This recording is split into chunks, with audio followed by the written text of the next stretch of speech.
Ang ating mga ingredients para sa ating coconut chutney ay gagamit po tayo ng isang pirasong kamatis. Pero ang gagamitin po natin dito ay half portion only. Isang pirasong sibuyas. 3 fresh chili. A small portion of fresh coconut grater. Nagamit po ako ng chili powder dahil wala po akong chili flakes, so ang gagamitin natin ay chili powder. Gagamitin ko rin po ang crushed pepper, salt. So yan guys, sisimulan ko na ang paggagayat. So ang gagawin natin ay i-chop po natin ito ng maliliit.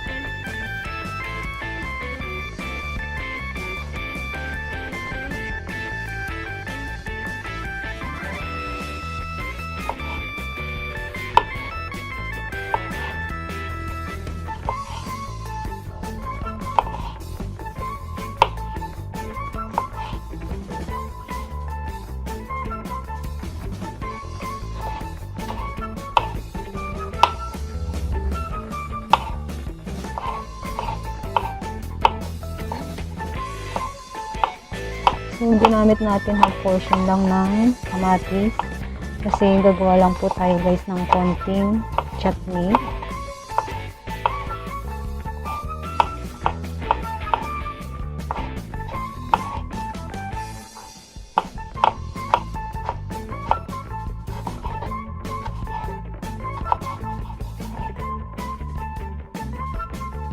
Hihiwain natin ng pinong-pino din.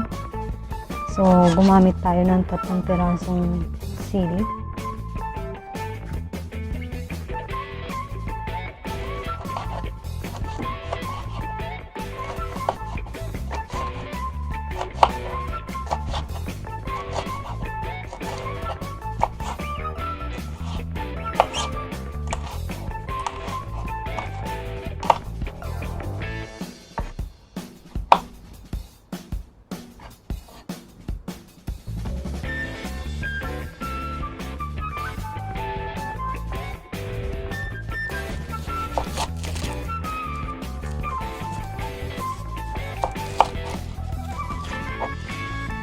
Kung tutusin guys, napaka-easy lang po ang paggawa ng chutney.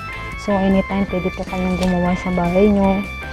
Lalo na kung meron po kayong pritong isda, pwede nyo po siyang ipang sabay para mas masarap ang kain.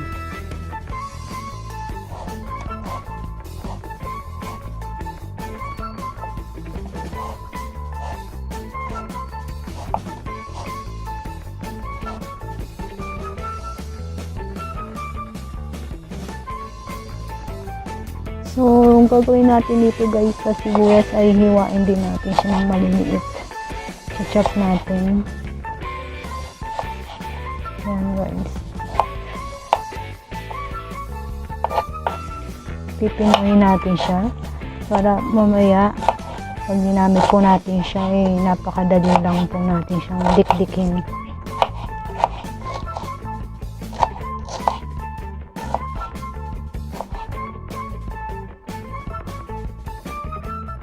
So, ayan guys, ready na ang ating panglahok para sa ating chutney. Meron na tayong chopped chili, chopped onion, at meron po tayong chopped tomato. So, sisimulan na po natin ang paggawa ng chutney.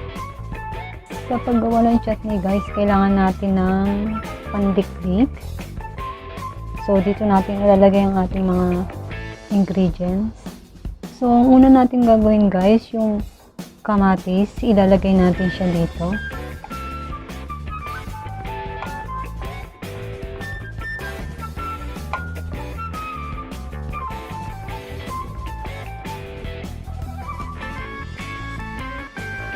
Medyo maingay siya guys kasi didikdikin natin siya. Ganun.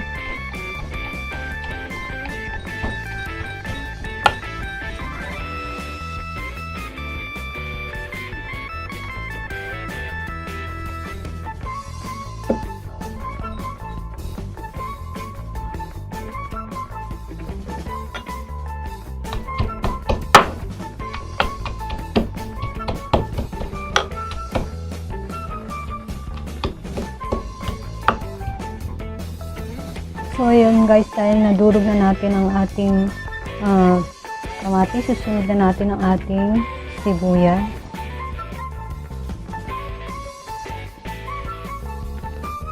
So, nadurog na natin ang ating kamatis. Susunod na po natin ang ating sibuyas. Ito guys. Lalagay na natin siya. Ang gagawin po natin dito guys, dudurugin din natin siya. Hindi ko na po sineparate para yung katas ng lasa direct na magsama-sama na siya.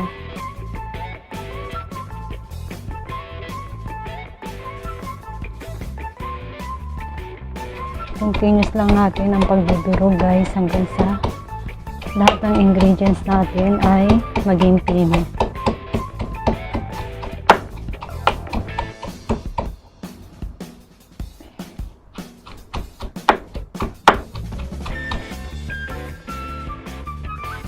So, ayun guys, natapos ko na ang dikdikin ng sibuyas. Susunod natin ang ating fresh chili.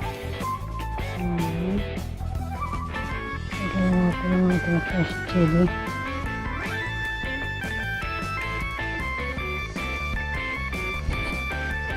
Continuous lang po natin ang pagdidikdik.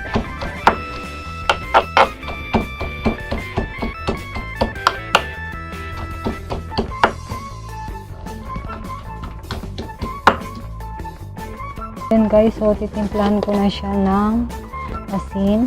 So, maliit lang po ito yung kutsarita na to. Lalagyan lang natin siya ng isang kutsarita. Alam nyo po yung standard natin na tablespoon. Kalahati po nun. Then guys, susunod natin ang ating crushed pepper. So, lalagyan ko rin siya ng isang maliit na kutsarita.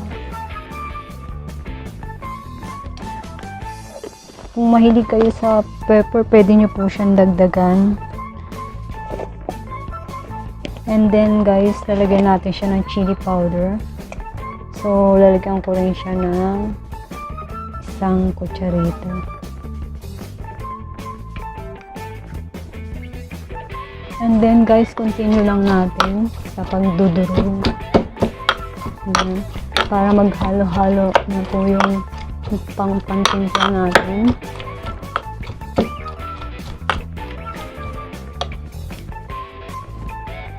So, ito na po yung fresh coconut natin, grated coconut. Kukuha lang ako ng konting portion dito.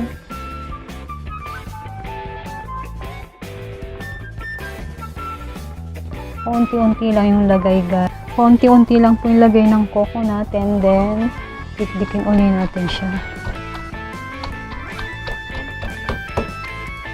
Tuloy-tuloy lang po.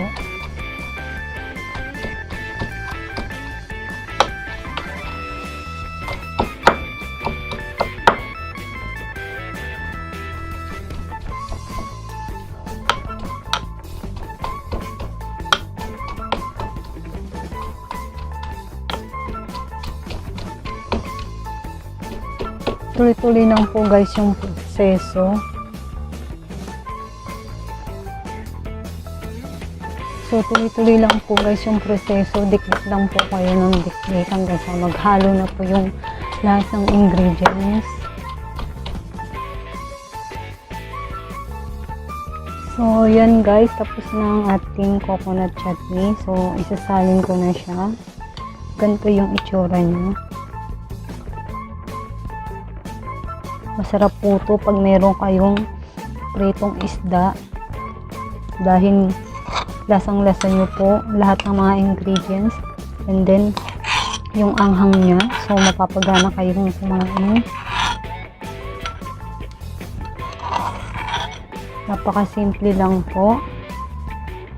So, ngayon, meron na po tayong ready coconut chutney. Papakita ko sa inyo, ganyan ang itsura niya. Ang ating simpleng coconut chutney. Ang itsura ng ating coconut chutney guys. Itsura pa lang, malasang-malasa na siya. Napakasimple lang po ito. So, please don't forget to subscribe, like, and share my YouTube channel and hit the notification bell to update all my videos. Please don't forget to subscribe, like, and share for my videos and hit the notification bell para po ma-update po kayo sa lahat ng aking i-upload. Thank you guys. Keep on watching.